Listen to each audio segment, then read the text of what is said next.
Hi friends, ఓం సాయిరామ్. బాబా గారి ఆశీస్సులు అందరిపైన ఉండాలని చెప్పి మనస్ఫూర్తిగా కోరుకుంటున్నాను. అందరూ కూడా సుఖంగా సంతోషంగా ఉండాలని, ఎప్పుడు కూడా ఆ బాబాగారి ఆశీస్సులు అందరిపైన ఉండాలని, మీరు ఎప్పుడు సంతోషంగా ఉండాలని మనస్ఫూర్తిగా కోరుకుంటున్నాను ఫ్రెండ్స్. ఇక ఎటువంటి సమస్యలు కష్టాలున్నా సరే బాబా గారికి ఒక్కసారి చెప్పుకోండి, మీ కష్టాలన్నీ తీరిపోయి మీకు అన్నీ కూడా సమస్యలు తీరిపోతాయండి. ఈరోజు మన బాబాగారు సందేశం ఏం చెప్పబోతున్నారు అంటే, తల్లి నీ ముందు 3 వస్తువులు తీసుకొచ్చానమ్మా.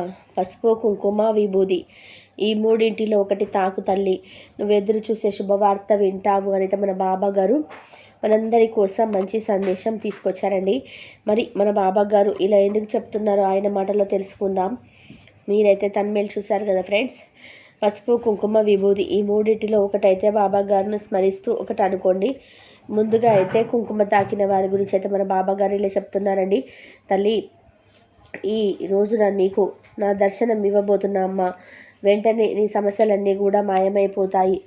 ఎంతో కాలంగా వేధిస్తున్న నీ సమస్యలు అన్నీ తొలగిపోయి అనుకూలమైన రోజుల్లో ప్రవేశిస్తాయి. ఆ తర్వాత నిత్య సంతోషంగా నీ రోజులనేటివి గడుస్తాయి. ధన సమృద్ధి కూడా కలుగుతుందమ్మా. ఇప్పటి వరకు ఏ పనులు చేసినా సరే కలిసి రాక ఇబ్బంది పడుతున్న నీకు కనబడటమే ఆలస్యం. ఆ పని నీకు క్షణాల్లో పూర్తవుతుంది. దాని ద్వారా అధికమైన ఆదాయం అయితే నువ్వు పొందుతావు తల్లి. ప్రతి క్షణం కూడా నువ్వు జీవితంలో పోరాటం చేశావమ్మా. ఈ పోరాటంలో గెలిచావు. ఇక నీ జీవితం అంతా కూడా గెలుపు తప్ప మరో ఏమీ ఉండదు. ఎందుకంటే ఈనాటి వరకు మీరు జీవించిన జీవితం నరకప్రాయమైన జీవితం. మీ దగ్గర 1 రూపాయి ఉంది, కానీ అవసరాలు మాత్రం 100 రూపాయలకు సరిపోయేటట్టు ఉంటున్నాయి. మరి నీ దగ్గర ఉన్న రూపాయితోటి నీ జీవితాన్ని ఎలా నెట్టుకు వచ్చావు? ఒకసారి ఆలోచించుకో అమ్మా. నేను నీకు సహాయం చేయలేదని అపోహపడుతున్నావు కదా.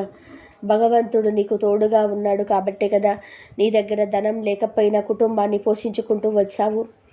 నీకు నేను సందేశం ఇస్తున్నాను. ఈ సందేశం నువ్వు వినగలుగుతున్నావు అంటే నీకు మంచి రోజులు వస్తున్నాయి అన్నమాట. నన్ను నమ్ముకున్న వారికి నేను ఎప్పుడు కూడా మేలు చేస్తానమ్మా. నువ్వు ఎప్పుడు కూడా నన్ను మర్చిపోవద్దు. నా బాబా నాతో లేరు అని ఎప్పుడు అపోహపడవద్దు. ఎంత పేదరికంలో ఉన్నా తిండికి బట్టకి లోటు లేదు కదా. నేను మిమ్మల్ని మంచి స్థాయికి తీసుకువస్తాను.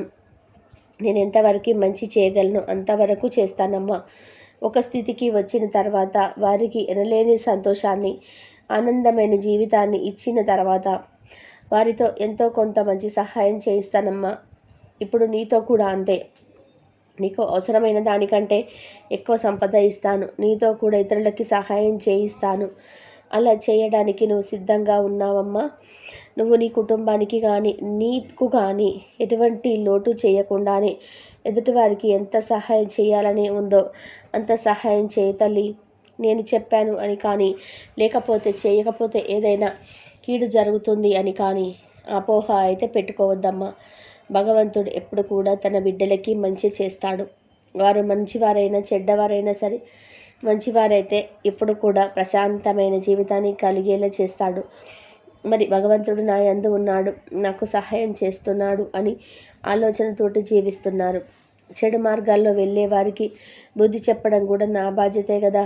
అలా బుద్ధి చెప్పే సమయంలో వారికి రకరకాల అడ్డంకులు అయితే వస్తాయి. ఇప్పుడు కూడా మీ జీవితం ప్రశాంతంగా ఉండేలా చేసే ప్రయత్నమే చేస్తున్నానమ్మా. ఇవేమి మీరు గుర్తించకుండా భగవంతుడు మాకు ఏమీ చెయ్యడు, అన్నీ లోటే, మంచి వాళ్ళకే భగవంతుడు కష్టాలు పెడతాడు, చెడ్డ వాళ్ళకి మంచి జరుగుతుందంటే మన అపోహపడుతూ ఉంటాడు. అలాగే నిందలు వేస్తూ పాపకర్మలు ఇంకా పెంచుకుంటారు. ఎవరికి ఏది ఇవ్వాలో నిర్ణయించాలి కదా. కనుక ఎవరైనా మంచి మాటలు చెప్తూ ఉంటే భగవంతుడే వచ్చి మంచి మాటలు చెప్తున్నాడు అని స్వీకరించండి. మీరు చేస్తున్న పనులు ఎలాంటివో గమనించి ప్రశాంతమైన జీవితాన్ని గడపండమ్మా. నీకు నేను కనిపిస్తున్నప్పుడు నీ మనసు చాలా తేలికై సమస్తము అన్నీ నీ ఆధీనములో ఉన్నట్టు, ఎంత ఆనందంగా ఉన్నట్టు భావన కలుగుతుంది. ఇకపై జీవితం అంతా కూడా అదే ఆనందంగా ఉన్నట్టు గడుపుతావు. ఇక్కడ చెప్పిన విధానంగా ఒడ్డుకు చేరిన తర్వాత మరికొంతమంది లేని వారికి సహాయం చేయమ్మా. ఆ పుణ్యం నీ ఖాతాలో చేరుతుంది. నీకు అవసరమైన సమయంలో ఎంతో చక్కగా నీకు ఉపయోగపడుతుంది. నేను చెప్పినది అంతా కూడా గుర్తుపెట్టుకొని అంతా సంతోషంగా ఉండు తల్లి. నీకు నీ కుటుంబానికి ఆయురారోగ్య అష్టైశ్వర్యాలు కలగాలని నేను దీవిస్తున్నానమ్మా అని మన బాబాగారు కుంకుమ తాకిన వారి గురించి అయితే ఇలా చెప్తున్నారండి. ఇప్పుడు పసుపు తాకిన నా బిడ్డ, ఎందుకమ్మా అంత నిరాశ చెందుతున్నావు? నిరాశ అనేది వద్దు. కష్ట సుఖాలు అనేటివి మానవ జీవితంలో సహజమే. అయితే ఒక్కొక్కరికి వచ్చిన కష్టం వెంటనే విముక్తి లభిస్తుంది. మరికొంతమందికి కొంచెం సమయం పడుతుంది. కష్టం అనుభవిస్తున్నాము అంటే కారణం ఉంటుంది. ఆ కారణం పూర్తవగానే మీకు అంతా మంచే జరుగుతుంది. అంత మాత్రం చేత ఆవేదన చెంది పరిస్థితిని విషమంగా మార్చుకోవద్దు. నువ్వు అనేది నిజం. నువ్వు ఎంతగా ప్రయత్నం చేసినా నీ జీవితంలో ఎదుగుదల అనేది కనిపించటం లేదు. ఏ పని మొదలుపెట్టినా అందులో ఏమాత్రం ప్రయోజనం లేకుండా ఉంటుంది కదా తల్లి. కాకపోతే సమయం రాకుండా ఎటువంటి పరిస్థితినైనా సరే చక్కబెట్టడం కుదరదు కదా తల్లి. పరిస్థితులు మనకు వ్యతిరేకంగా ఉంటే ప్రశాంతంగా కనువై మానసికత వేదన అనేది కలుగుతుంది. అప్పుడు భగవంతుడి పరిస్థితి చక్కబడాలని చెప్పి కోరుకోవడం మన పని తల్లి. రెట్టింపు ఉత్సాహంతో చేసుకోవాలి తప్ప వ్యతిరేకమైన ఆలోచనలు ఏమీ చేయకూడదు. అస్సలు నిరాశ చెందకూడదు. నిరాశ అనేది మనల్ని కిందకు లాగేలా చేస్తుంది. కాబట్టి నిరాశ అనేది మన దగ్గరికి చేరనివ్వకూడదు. జీవితంలో ఆశ అనేది చాలా ముఖ్యం. ఆశ అనేది ఉంటే జీవితం మనం ఏదైనా సాధించగలుగుతాం. నువ్వు అనుకున్న ఆశయాలన్నీ సాధించగలుగుతావు. కనుక తల్లి, నిరాశ అనేది అస్సలు చెందవద్దు. ఏదైనా నీకు అనుకూలంగా మారుతుంది అనే ఆలోచనతోటే ఉండు. నీకు అంతా మంచి జరగాలని ఆశిస్తున్నానమ్మా. అలాగే నా ఆశీస్సులు కూడా మీకు అందిస్తున్నాను. ఇప్పటి నుంచి మీకు అంతా మంచి జరుగుతుంది. మీకు బాబా తోడుగా ఉన్నారు అని మర్చిపోకండి. మీకు నాపై నిందలు వేయకండి. బాబా నాకు ఏమి చేయటం లేదు, బాబా నన్ను మర్చిపోయారు అని మీరేమి అనుకోవద్దమ్మా. బాబా ఎప్పుడు కూడా తన బిడ్డల్ని మర్చిపోడు తల్లి. ఎల్లవేళలా కాపాడుకుంటూ ఉంటాడు. ఈ సత్యాన్ని నువ్వు గ్రహించుకొని ఆనందంగా సంతోషంగా ఉండు. ఇంక ఇప్పుడైతే విభూది తాకిన వారి గురించి అయితే ఇలా చెప్తున్నారండి. తల్లి, ఇంట్లో ప్రశాంతత రావడానికి, ఆదాయం పెరగడానికి ఏదైనా మార్గం ఉంటే బాగుండు అని ఎప్పటి నుంచో అనుకుంటున్నావు కదా. అలాగే ఎన్నోసార్లు అడిగావు కదమ్మా, బాబా మా జీవితంలో మార్పును తీసుకొచ్చి ప్రశాంతమైన జీవితాన్ని అందివ్వండి అని. ఆ సమయం నీకు ఇప్పుడు వచ్చింది తల్లి. అందుకోసం నువ్వు ఏమి చేయాలో ఇప్పుడు చెబుతాను. మరి నేను చెప్పిన విధానంగా చేసుకొని నీ కుటుంబానికి ప్రశాంతత చేకూరుస్తావు కదా. అందుకోసం నువ్వేం చేయాలో తెలుసుకో తల్లి. నీకు వచ్చిన సమస్య ఏమిటి అంటే, ఆదాయం వస్తుంది కానీ అది ఎలా ఖర్చు అయిపోతుందో నీకు కూడా తెలియటం లేదు. నెల పూర్తి అవ్వకుండానే నీ దగ్గర ఉన్న డబ్బంతా కూడా పూర్తిగా అయిపోతుంది కదమ్మా. అక్కడి నుంచి మిగిలిన రోజులు ఎలా గడపాలో అర్థం కాని పరిస్థితుల్లో ఉంటున్నావు కదా. నీ కుటుంబానికి కావలసిన అవసరమైనవి చేయడానికి ఎంతో ఇబ్బంది పడుతున్నావు. కొన్ని సమస్యలు తొలగాలి అంటే నువ్వు చేయాల్సిన పరిహారం ఒకటి ఉంది తల్లి. నేను చెప్పిన ఈ పరిహారం చక్కగా చేసుకొని మంచిగా నీ పరిస్థితులు అనేటివి మార్చుకో తల్లి. గురువారం కానీ లేదా శుక్రవారం కానీ ఉదయం 6 గంటల లోపు కానీ నువ్వు ఈ దీపారాధన అయితే చేయాలమ్మా. అదేమిటి అంటే, ఉప్పుతో దీపారాధన చేయాలి తల్లి. ఒక ప్రమిద తీసుకొని, పెద్ద ప్రమిద తీసుకొని దాని నిండా కల్లుప్పు తీసుకోవాలమ్మా.